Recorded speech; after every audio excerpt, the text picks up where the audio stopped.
भारत का इतिहास न जाने कितने रहस्यों से भरा है। भारत एक प्राचीन देश है जो हर क्षेत्र में परिपूर्ण रहा है। भारत धन, वैभव, ज्ञान के साथ साथ प्रकृति में भी परिपूर्ण रहा है और इसीलिए हमेशा से भारत पर अन्य देशों की बुरी नजर रही है। जब यूरोपीय देश अपने व्यवसाय बढ़ाना चाहते थे तब उनकी नजर भारत पर पड़ी, किंतु भारत तक पहुंचने के लिए उन्हें समुद्री रास्ते का पता न था। उस समय अरब के लोग भारत के रास्ते को जानते थे, लेकिन वे लोग यूरोपीय देश को इस रास्ते के बारे में नहीं बताए। वास्को डी गामा पहले व्यक्ति थे जिन्होंने भारत के समुद्री राह को खोज निकाला। कोलंबस भी भारत को खोजने निकले थे, लेकिन वे अमेरिका जा पहुंचे।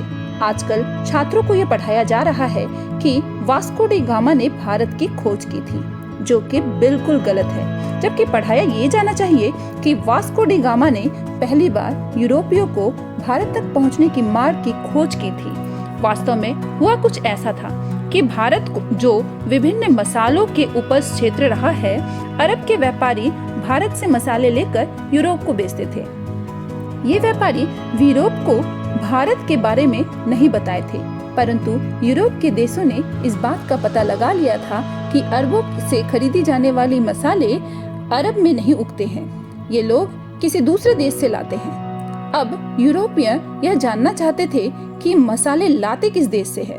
भारत जो एक ओर से विशाल पर्वत श्रृंखला से घिरा था, जो उस समय पार करना असंभव था, और तीन ओर से समुद्र से घिरा था। ऐसे में यूरोपियन के लिए भारत पहुंचने के लिए तीन रास्ते थे। एक, रसिया पार करके चीन होते हुए बर्मा में पहुंचकर भारत में आना, जो कि बहुत लंबा, खतरनाक और कठिन रहा था।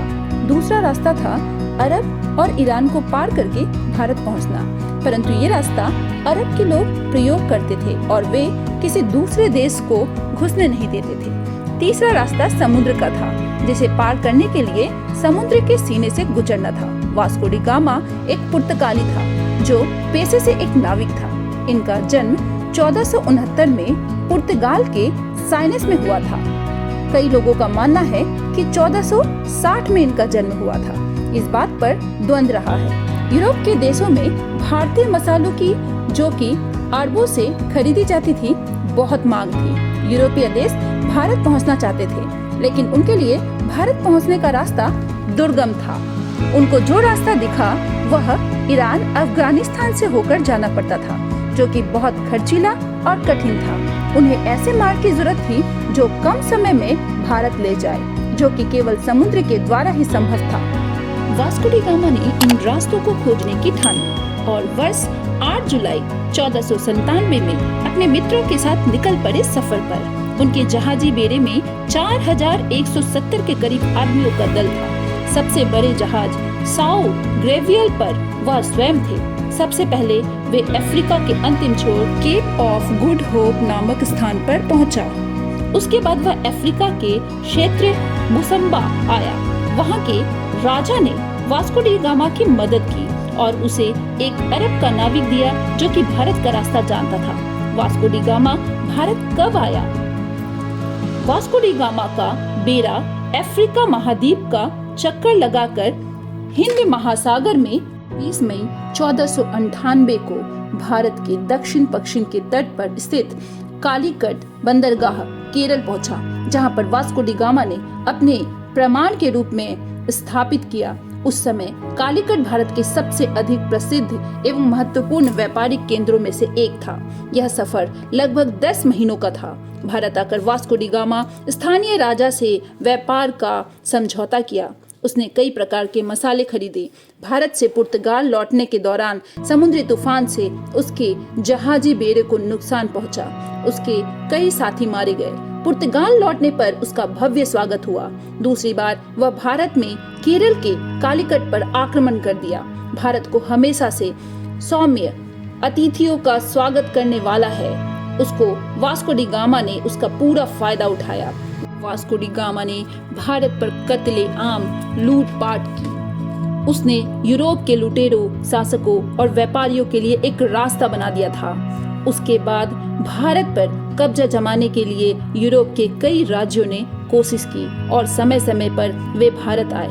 इतना ही नहीं, भारत के केरल राज्य के धर्म बदलने में भी उनका महत्वपूर्ण भूमिका रहा। पुर्तगालियों के कारण ही ब्रिटिश लोग भी भारत आने लगे और उन्हीं के कारण 1698 में यहाँ फ्रांसीसी बस्तियां बसी। फ्रांस और ब्रिटिश के युद्ध में इस क्षेत्र की सत्ता बदलती रही। 1530 में वास्को डी गामा पुर्तगाल लौट गया। 20 साल वहां रहने के बाद वह भारत वापस लौट आया। 24 मई 1524 में इनकी मृत्यु हो गई। लिस्बन में वास्को डी गामा नाम का एक स्मारक है। इसी जगह से वे भारत की यात्रा शुरू किए थे। वास्तव में 1492 में एक नाविक राजकुमार हेनरी का अनुसरण करते हुए किंग जॉन ने एक पुर्तगाली बेड़े को भारत भेजने की योजना बनाई ताकि एशिया के लिए समुद्री मार्ग खुल सके।